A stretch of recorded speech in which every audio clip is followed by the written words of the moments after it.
Patrol nasz radę da, już jadą nam z pomocą. Gdy mamy jakiś kłopot, uratują nas Ryder oraz jego psy, ekipa nas to trwa. Marshall, Rubble, Chase, Rocky, Zuma, Sky, tak! Chase is on the case. Rubble's on the double. If you're familiar with any of the modern day kids tales, you will recognize the Paw Patrol. Or like here in Poland, the Psi Patrol, wonderfully dubbed in Polish. My name is Werner Puchert, and you are listening to Finding Frequency, one man's quest to find the extraordinary in the ordinary, one day at a time. So I'll start off with the ordinary. No, let me start with the extraordinary before I go into the ordinary. Ryder, ten wątróbkowy smak jest wspaniały! Bardzo się cieszę. So the extraordinary today was the fact that we got to take our little boy to the theater, to the movie theater for the first time. And I am happy to report back that he enjoyed every moment.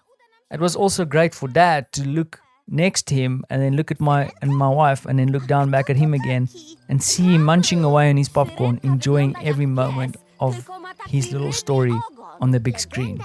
I mean, I had to settle for Paw Patrol, but hey, you have to find a middle ground. I think the reason has also been such a momentous occasion for me to be able to take him to the movie theater is the fact that I think I have theaters in my DNA. You see, when I was still a young baby, my dad used to sell tickets at a driving theater to make extra money, or that is how I remember it. Even though I can't really remember being there because I was still an infant, I think it's kind of left a little mark on my DNA, and I'm always drawn to the movie theaters. I also remember my dad taking us to the driving theaters after that, because what I forgot to mention initially is that we used to go to driving theaters, and I wonder if you remember those or you're familiar with those, because these are the theaters where you actually drive in with your car, with your vehicle, and you park on a little bit of a embankment and you hook a radio to your car window and then wait for the movie to start on a giant big white screen in front of a whole bunch of cars. And then people will pop out to the confectionery to go buy some hot dogs. And then usually in South Africa, they also had like roundabouts and swings underneath the big screen for when the kids get bored. I remember those days. I remember going to the drive-in, and I actually really think back of those days fondly. But since then, those drive-ins have closed down because we have all kinds of modern-day amenities now to keep us busy.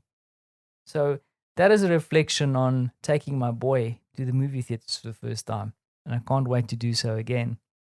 The other thing I wanted to mention in this show, because this is really about me reflecting about the extraordinary. But the reason I'm doing that is because sometimes I get dragged into the ordinary, and I don't get to see past that. And that is what this whole challenge is about. And today has been specifically one of those days. You see, sometimes the ordinary gets overwhelming. And my wife and I specifically today, after the theater experience, don't know why, but my son was completely losing the plot. And I just wanted to mention that. I wanted to be honest because today was really a tough day to be a parent. The only thing that is kind of a saving grace is the fact that my wife and I, up until this point, we don't hit these kind of ordinary patches or the tough patches at the same time. So for me, today was specifically tough because he was losing his mind and it was hard to control him, and we're not entirely sure what he wants, or he goes out and at some stage he was drawing on his bed with pencils, and we're not sure why he's doing that. And perhaps it's something that we are doing wrong. I mean, I think we are at least able to reflect on this, but when you're on in the moment, that's really tough to do. And I wanted to share that here because I don't want you to think that everything's just peachy and perfect. It's tough being a parent. And I'm sure for you it's the same. I'll leave it there. And once again, thank you for listening.